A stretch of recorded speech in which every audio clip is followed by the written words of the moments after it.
And Rahul's data is very interesting, is that even 32% professionals are voting for Kejriwal.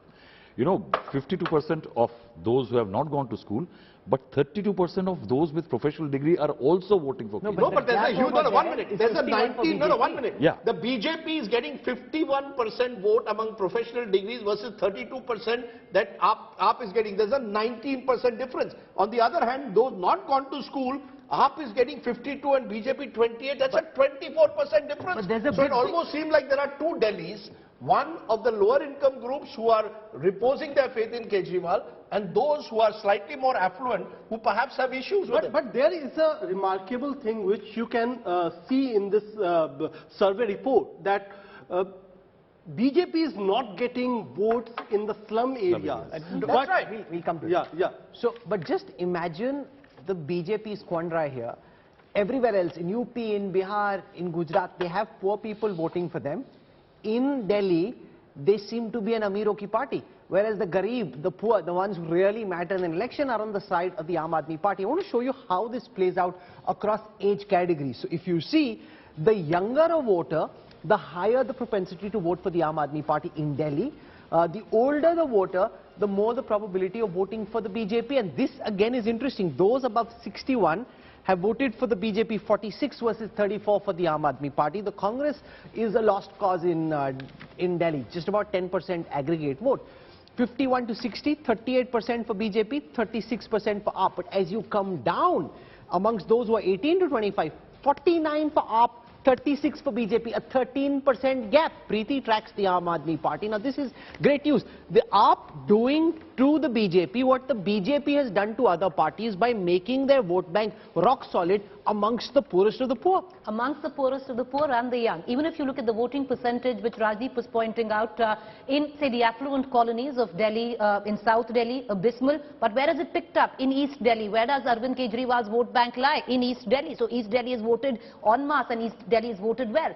Yes, there are posters, Rahul, that you were talking about as well, what Kunal was saying. Kejriwal ki sarkar, Kejriwal ka parshad, Kejriwal's cooperator. But this time around, what they have done is that the Aam Aadmi Party is trying to draw a distinction. Who's calling you right now? For all of us who've been living in Delhi, it's not मैं Arvind Kejriwal बात कर रहा हूँ, इसमें Manish Sisodia बात कर रहा हूँ. और आपको जाकर अपना वोट डालना है. So there is a distinction that the Aam Aadmi Party is now trying to make from the city, which is Delhi, and at a national level. So yes, while there is Prime Minister Modi's posters asking for vote for the Bharatiya Janata Party, even for MCD polls, you had JP Nadda going door to door. You had 5 chief ministers across India of BJP that campaigned for MCD polls. Every cabinet minister was campaigning for MCD polls.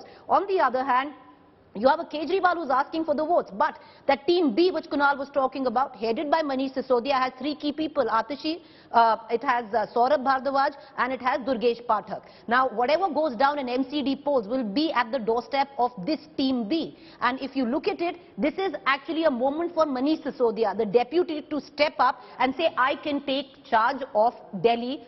Kejriwal is for now bigger things. A lot will rest. There are 35 departments which are under Delhi government, and out of those 35 departments, Manish Sisodia is minister for 19 departments. Exactly. And other 6 ministers have just 15 portfolios.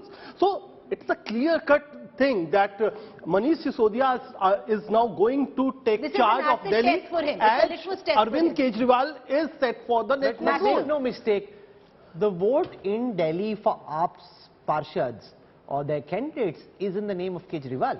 In some senses, like the Prime Minister, he, for whatever it is worth, has been able to build a cult and a personality around himself. You can't take away from that fact, and you have to acknowledge that in a way he's been able to play out from the same script by making himself, in the context of Delhi, Rajdeep, larger than life. Also, Delhi is a changing city. You know, this is not the Delhi of the 1960s. I was looking at an old article where Vijay Kumar Malhotra became the head of the Municipal Council of Delhi, or the age when Madan Lal Khurana and the likes were, Kedar Sahni were the likes of, were the strongmen in a way of Delhi. It was a very Punjabi-fied city. And it was a middle-income city. Look at the way Delhi has changed. The inflow of migrants who have come into Delhi have largely come over the last 20 years. Many of them have come and lived in very, very difficult conditions. For them, therefore, someone like Kejriwal, who's promising you basic amenities, has offered you, therefore, a narrative. It's not just the leader. There's a narrative that's coming along with it. The narrative that Kejriwal is offering. This morning, and on my morning walk, I went to Shapur Jat, which is a colony near my colony, less affluent, where we sat and we chatted over chai with a lot of old Jat farmers from there who told me we used to grow the best gobi in Delhi till 30 years ago, till our colonies were taken over. Then they told me that, yes, sir, aap chaliye hamare saath mohalla. I told them, ye mohalla cleaning maine suna hai, chal nahi raha hai. Nahi, sir, hame bahut acha lagta hai. And they all took me there, and for them, it's a sense that, you know, at least I've got something on my doorstep. You see, the affluent versus those who are deprived of the facilities is a big battle of Delhi. You know, one thing it's a big battle across Indian cities. Rajdeep, one thing we're not touching on, and I would reckon the results of the MCD polls will also decide the narrative on the Kattar Imandar. Main Kattar Imandar hu. That is the tagline that Arvind Kejriwal is going out. Now it will come down to the corruption taint when it comes down to the liquor scam, to the incarceration of Satyendra Jain, the videos there. If the Aam Aadmi Party does well and wins the MCD polls, then has the corruption taint actually stuck? I asked these people, none of these issues matter to them. No, not at all. People are living But lives. it's a referendum on that. No, it is not. It would be. It is a referendum essentially on who provides me my basic amenities. It's a civic poll. Okay.